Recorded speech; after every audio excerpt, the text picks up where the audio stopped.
नमस्कार, आप देख रहे हैं हमारा खास कार्यक्रम झांकियों में गणतंत्र की झलक और मैं हूं आपके साथ सृष्टि मेहता। ये मौका है राष्ट्रीय पर्व गणतंत्र दिवस का। 26 जनवरी 1950 को इस दिन देश में संविधान लागू हुआ था और इसीलिए ये दिन पर्व के रूप में हर साल मनाया जाता है। कर्तव्य पथ पर देश के अलग अलग राज्यों की झांकियों में गणतंत्र की झलक देखने को मिलती है। इस कार्यक्रम में आज हम आपको दिखाएंगे कि परेड के दौरान झांकियों की शुरुआत कब से हुई और पिछले कई सालों से किन किन राज्यों को बेस्ट झांकियों का अवार्ड मिला है।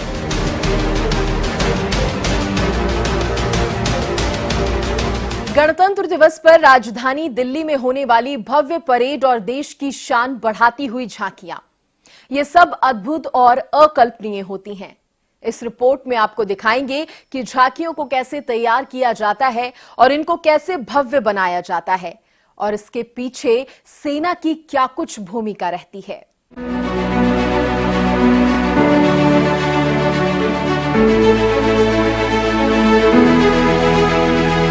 देश की शान बढ़ाती झांकियां, सांस्कृतिक विरासत दिखाती झांकियां।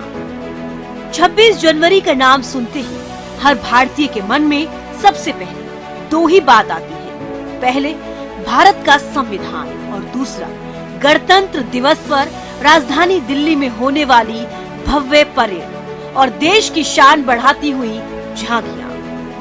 1950 में 26 जनवरी की ही तारीख को भारत का संविधान लागू हुआ था, यानी 75 साल पहले पहली बार हर भारतीय के लिए अपना विधान लागू होने का दिन था। संविधान देश के हर नागरिक के लिए सबसे प्रमाणिक दस्तावेज बना और इसकी हर बात देश की मर्यादा बन गई। संविधान के लागू होने के साथ ही भारत के संप्रभु राष्ट्र बन गया। इसकी एक एक चीज अपनी थी। देश के भूगोल से लेकर राजनीतिक तक हर चीज इसके नागरिक के लिए हो गई। इस संप्रभुता की रक्षा करती है हिंद की महान सेना, जिसके जाबाज मातृभूमि के लिए जान न्यौछावर करने को तैयार रहते हैं। 26 जनवरी को हर साल राजधानी में भव्य परेड का आयोजन होता है, जिसमें सेना की टुकड़ियां अपने इतिहास और गौरव की याद दिलाते हुए अपने सुप्रीम कमांडर भारत के राष्ट्रपति को सलामी देता है, तो देश के राज्यों से चुनी हुई झांकियां अपने अपने राज्यों के विकास और संस्कृति को दर्शाती है। झांकियों के लिए रक्षा मंत्रालय ने बनाया पैनल। झांकियों के चयन के लिए एक अलग कमेटी बनाई गई है, जिसमें कला, संस्कृति, चित्रकला, मूर्तिकला, संगीत, वास्तुकला, नृत्य कला जैसे कई विषयों के प्रतिष्ठित व्यक्तियों से बनी एक विशेषज्ञ समिति शामिल है। विशेषज्ञों के पैनल का निर्देशन सीधे तौर पर रक्षा मंत्रालय की तरफ से किया जाता है। इस कमेटी के माध्यम से सरकार को लगभग सभी राज्यों और केंद्र शासित प्रदेशों से प्रस्ताव प्राप्त होते हैं। विभिन्न राज्यों, केंद्र शासित प्रदेशों, केंद्रीय मंत्रालयों और केंद्रीय विभागों से प्राप्त झांकी के प्रस्तावों का विशेषज्ञ समिति की मीटिंग में इसका मूल्यांकन किया जाता है। इसके बाद ये निर्णय लिया जाता है कि गणतंत्र दिवस की परेड में कौन कौन सी झांकियां हिस्सा लेंगी। झांकियों के चयन को लेकर लोगों के मन में कई सवाल। कई राज्य केंद्र पर आरोप लगा चुके हैं कि उनके यहाँ की झांकी को गणतंत्र दिवस की परेड में शामिल नहीं किया गया था। आइए जानते हैं कि आखिर गणतंत्र दिवस के परेड के लिए झांकियों की मंजूरी कौन देता है, राज्यों की इन झांकियों का चयन कैसे होता है। झांकियों से जुड़ी कुछ खास बातें। गणतंत्र दिवस परेड में झांकियों का प्रदर्शन परेड के अहम हिस्सों में से एक है। झांकियां देश के अलग अलग हिस्सों की कहानी या इतिहास से जुड़ी गाथाओं को दिखाती है। झांकियों के जरिए राज्य और केंद्र सरकार के मंत्रालय और विभाग अपनी उपलब्धियों को दिखाते हैं। गणतंत्र दिवस परेड में झांकियों की तैयारी कई महीने पहले शुरू हो जाती है। परेड में शामिल होने वाले सभी दल सैकड़ों घंटे तक अभ्यास करते हैं। परेड में शामिल होने वाली झांकियां 5 किलोमीटर प्रति घंटे की रफ्तार से चलती हैं। गणतंत्र दिवस की परेड में सभी झांकियों को 3 बजे सुबह तक वेन्यू पर पहुंचाया जाता है। झांकियां निकालने के लिए राज्यों को सबसे पहले रक्षा मंत्रालय से अप्रूवल लेना होता है। झांकियों के चयन और मूल्यांकन की प्रक्रिया कई चरणों में होती है। झांकियों के स्केच, डिजाइन और प्रदर्शन का मूल्यांकन किया जाता है। झांकियों के लिए विशेषज्ञों की समिति गठित होती है। ये समिति राज्य, केंद्र शासित प्रदेश, विभाग और मंत्रालयों के साथ बातचीत करती है। गणतंत्र दिवस परेड में केंद्र सरकार के मंत्रालयों और विभागों की भी झांकियां शामिल होती हैं। गणतंत्र दिवस परेड में DRDO की झांकियां शामिल होती हैं। तीनों सेनाओं से जुड़े अत्याधुनिक हथियारों और विमानों की झांकियां भी शामिल होती हैं। झांकियों को दिखाने के लिए रक्षा मंत्रालय की तरफ से वाहन दिए जाते हैं। झांकियों के 3 डायमेंशन मॉडल के साथ इसका समापन होता है। झांकियों के लिए किन वाहनों का होता है इस्तेमाल? गणतंत्र दिवस परेड के दौरान दिल्ली के कर्तव्य पथ पर झांकियों के खींचने के लिए ट्रैक्टर का इस्तेमाल किया जाता है, जबकि झांकियों को बड़े बड़े ट्रेलरों पर सजाया जाता है। इन ट्रेलरों को खींचने के लिए इनके आगे, पीछे और बीच में ट्रैक्टर को रखा जाता है। झांकियों को मोड़ने या घुमाने के लिए ट्रैक्टर और ट्रेलर के बीच या 2 ट्रेलरों के बीच करीब 6 से 7 फीट का अंतर होता है। झांकी को डिजाइन करते समय इस बात का खास ख्याल रखा जाता है। झांकियों को सजाने और कर्तव्य पथ पर प्रदर्शित करने के लिए रक्षा मंत्रालय की ओर से राज्यों और केंद्र शासित प्रदेशों के कलाकारों को ट्रैक्टर और ट्रेलर उपलब्ध कराए जाते हैं। इसके लिए रक्षा मंत्रालय की अनुमति और निगरानी के बिना प्राइवेट वाहनों का इस्तेमाल नहीं किया जाता। देश की सांस्कृतिक ताकत दिखाती झांकियां। राजपथ पर सेना की टुकड़ियों के मार्च से जहां देश की अपनी सैन्य ताकत की धमक का एहसास कराता है, वहीं इस परेड में देश की सांस्कृतिक झलक भी देश और दुनिया के सामने देश को मिलती है। देश भर के अलग अलग राज्यों की झांकियों को भी परेड में जगह मिलती है, जिसमें वहां की संस्कृति की छटा दिखाई देती है। विभिन्न राज्यों की झांकियां मन मोह लेती हैं। राज्यों की विरासत को दिखाती हैं झांकियां। हर साल गणतंत्र दिवस की परेड में अलग अलग राज्यों की झांकियों को देखने के लिए लोगों में एक अलग ही उत्साह होता है। राज्यों की इन झांकियों में वहां की कला, संस्कृति और विरासत को दिखाया जाता है। जब कर्तव्य पथ से झांकियां गुजरती हैं, तो ये भारतीय राज्यों और केंद्र शासित प्रदेशों की विविध संस्कृति और परंपराओं को प्रदर्शित करती है। ड्राइवर नहीं दिखाता तो कैसे आगे बढ़ती हैं झांकी। गणतंत्र दिवस की परेड में कई राज्यों और केंद्र शासित प्रदेशों की झांकियां हिस्सा लेती हैं। झांकियों को कई दिनों की मेहनत के बाद सजाया जाता है। परेड में शामिल ये झांकियां किसी न किसी वाहन के ऊपर ही तैयार की जाती है, लेकिन इसे इतना सजा दिया जाता है कि वाहन चलाने वाला ड्राइवर नहीं दिखता। झांकी के आगे छोटा सा हिस्सा छोड़ दिया जाता है, जिसकी मदद से ड्राइवर बाहर देख पाता है और झांकी को चलाता है। ऐसे ही झांकी को कुछ इस तरह सजाया जाता है कि वाहन के पहिए नहीं दिखते। परेड में नियत स्पीड से चलती है झांकियां। इसके अलावा परेड में शामिल सभी झांकियां एक फिक्स स्पीड से चलती हैं। ये स्पीड 5 किलोमीटर प्रति घंटा होती है। कम और नियत स्पीड की वजह से सभी झांकियों के बीच उचित दूरी बनी रहती है और लोग भी उन्हें आसानी से देख पाते हैं। झांकियों पर रहती है एक्सपर्ट की नजर। सर्वश्रेष्ठ झांकी की ट्रॉफी देने के लिए पूरे रास्ते में कई जगहों पर जजों को बिठाया जाता है। ये जज प्रत्येक दल को 200 मापदंडों पर नंबर देते हैं। इसके आधार पर सर्वश्रेष्ठ मार्चिंग दल का चुनाव होता है। किसी भी दल के लिए इस ट्रॉफी को जीतना बड़े गौरव की बात होती है। झांकियों को न शामिल किए जाने पर हुए कई विवाद। गणतंत्र दिवस की परेड के लिए झांकी को खारिज किए जाने के कई उदाहरण सामने आ चुके हैं। साल 2022 में तमिलनाडु की झांकी को खारिज कर दिया गया था। तमिलनाडु के अलावा पश्चिम बंगाल और पंजाब की झांकी भी खारिज की जा चुकी है।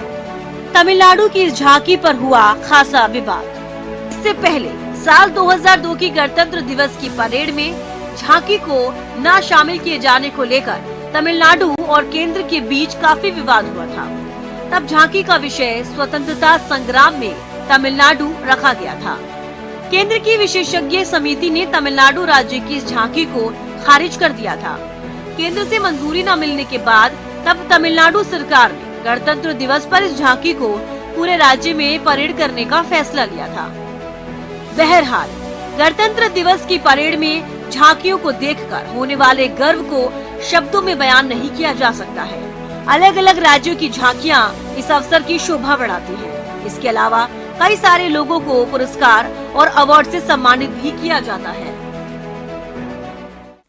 अब बात करते हैं झांकियों के पुराने इतिहास की। आखिर सबसे पहले झांकियां कब निकाली गईं और कब से झांकियों में हाथियों को शामिल किया गया, जिसे देखकर उस समय हर भारतवासी को गर्व होता था।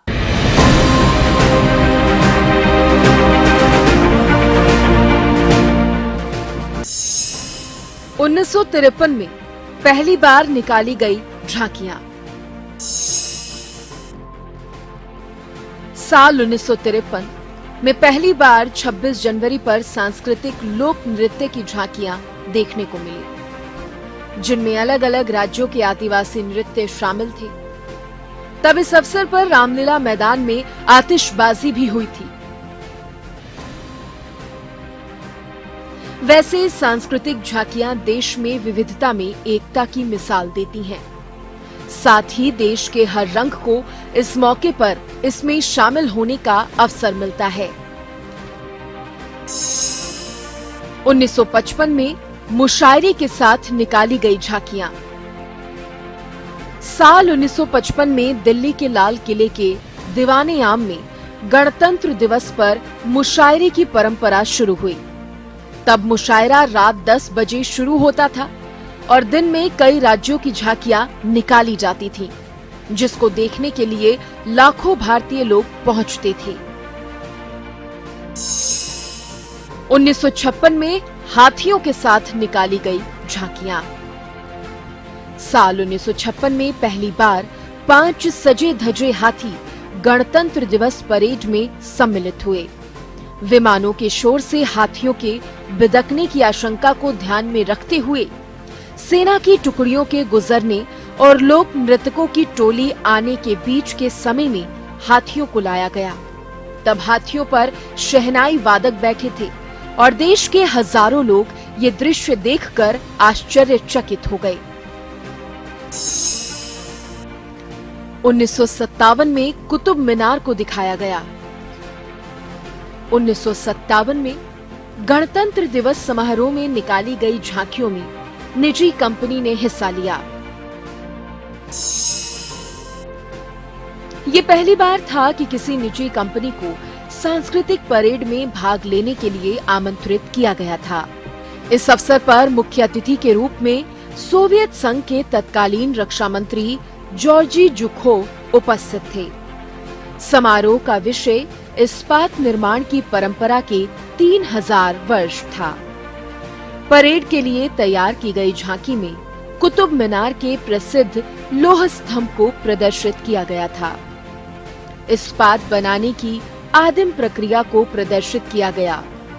झांकी में भाग लेने वालों ने पारंपरिक योद्धा का वेश धारण किया था और हाथ में स्टील की तलवारें और भाले लिए थे। अंत में भारतीय राजा पोरस द्वारा सिकंदर को उपहार में स्टील देने के प्रसिद्ध दृश्य का भी मंचन किया गया था। बहादुर बच्चों को किया गया सम्मानित। साल 1960 में परेड में पहली बार बहादुर बच्चों को हाथी के होदे पर बैठाकर लाया गया। 1960 में ही बहादुर बच्चों को सम्मानित करने की शुरुआत हुई। इस तरह साल दर साल झांकियों में इतिहास के साथ साथ देश की सांस्कृतिक झलक को दिखाया जाने लगा। चलिए अब बात करते हैं पिछले कुछ सालों में किस तरह से गणतंत्र दिवस पर झांकियों को दर्शाया गया और किस राज्य की झांकी को सर्वश्रेष्ठ झांकी चुना गया। गणतंत्र दिवस 2019।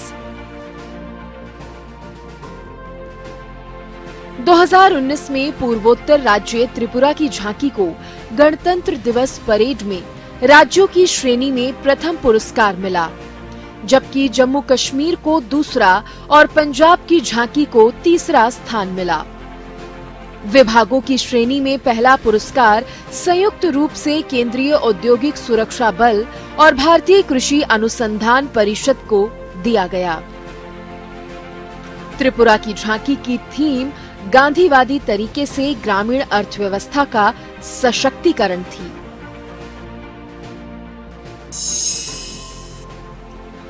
गणतंत्र दिवस 2020 में 22 झांकियां निकाली गई। इन 22 झांकियों में से 16 झांकियां राज्य और केंद्र शासित प्रदेश की थीं और अन्य 6 मंत्रालयों, विभागों और राष्ट्रीय आपदा मोचन बल की थीं। साल 2020 में राजपथ पर जम्मू कश्मीर की झांकियां भी नजर आईं।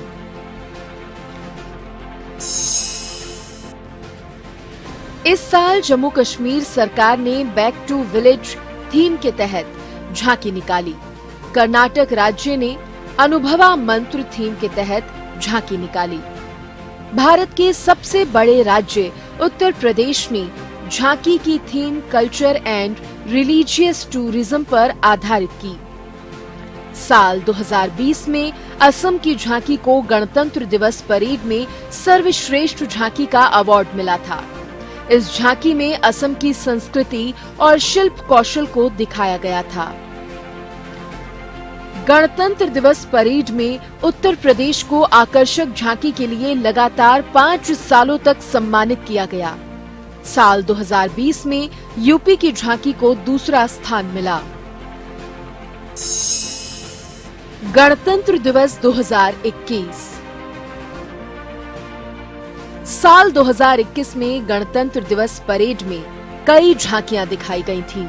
इनमें राम मंदिर की झांकी, दिल्ली की झांकी, लद्दाख की झांकी, कोविड वैक्सीन की झांकी, उत्तराखंड की झांकी और त्रिपुरा की झांकी शामिल थी।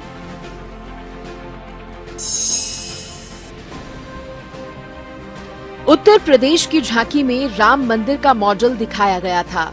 इस झांकी को पहला पुरस्कार मिला था। त्रिपुरा की झांकी को दूसरे स्थान पर रखा गया था। दिल्ली की झांकी में शहजहानाबाद के पुनर्विकास को दिखाया गया था। लद्दाख की झांकी में लद्दाख के उत्सवों, शिल्प कला, संस्कृति, सांप्रदायिक सद्भाव, मठ और स्तूप को दिखाया गया था। उत्तराखंड की झांकी में केदारखंड की थीम पर झांकी दिखाई गई थी। इस झांकी को राष्ट्रीय स्तर पर तीसरा स्थान मिला था। कोविड वैक्सीन की झांकी में विज्ञानी कोरोना टीके के निर्माण को करते हुए दिखाए गए थे। गुजरात के मोढेरा का सूर्य मंदिर भी राजपथ पर दिखाया गया था। 2021 में लद्दाख की झांकी पहली बार शामिल हुई। 2021 में पहली बार परेड में केंद्र शासित प्रदेश लद्दाख की झांकी शामिल हुई। साल 2019 में जम्मू कश्मीर को 2 हिस्सों में बांटकर 2 केंद्र शासित प्रदेश बना दिए गए थे। लद्दाख की झांकी में थिक्से मठ के अलावा भारतीय खगोलीय वेधशाला को भी दिखाया गया। गणतंत्र दिवस 2022 साल 2022 के गणतंत्र दिवस परेड में कई राज्यों और केंद्र सरकार के विभागों की झांकियां शामिल हुई थी। गणतंत्र दिवस पर राजपथ पर निकाली गई झांकियों ने इस बार भी लोगों का ध्यान अपनी ओर आकर्षित किया। गणतंत्र दिवस परेड 2022 की सर्वश्रेष्ठ राज्य झांकी का खिताब उत्तर प्रदेश को मिला, जबकि लोकप्रिय पसंद श्रेणी में महाराष्ट्र को खिताब मिला था। साथ ही सीआईएसएफ को सीएपीएफ में सर्वश्रेष्ठ मार्चिंग दल चुना गया था। उत्तर प्रदेश की झांकी का एक जिला एक उत्पाद और काशी विश्वनाथ धाम विषय था, जबकि महाराष्ट्र की झांकी का विषय महाराष्ट्र की जैव विविधता और राज्य जैव प्रतीक था। पंजाब की झांकी में भगत सिंह, सुखदेव राजगुरु, लाला लाजपत राय और सरदार उधम सिंह जैसे स्वतंत्रता सेनानियों को दिखाया गया था। गोवा की झांकी में राज्य की ऐतिहासिक धरोहरों को दिखाया गया था।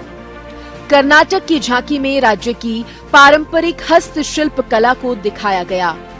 मेघालय की झांकी में राज्य की 50वीं वर्षगांठ और महिलाओं के नेतृत्व को दिखाया गया।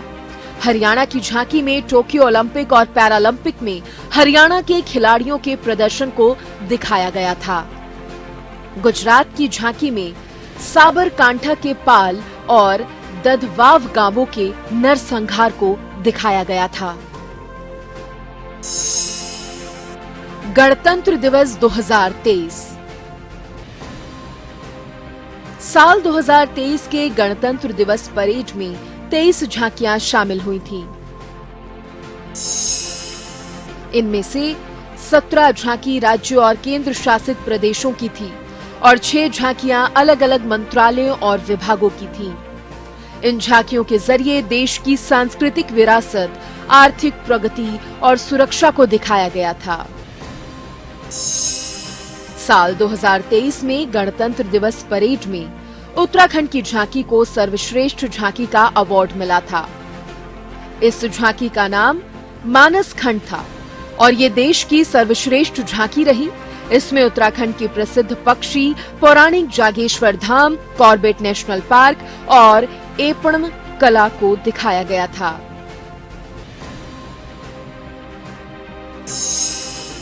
इस परेड में महाराष्ट्र की झांकी को दूसरा और उत्तर प्रदेश की झांकी को तीसरा स्थान मिला था।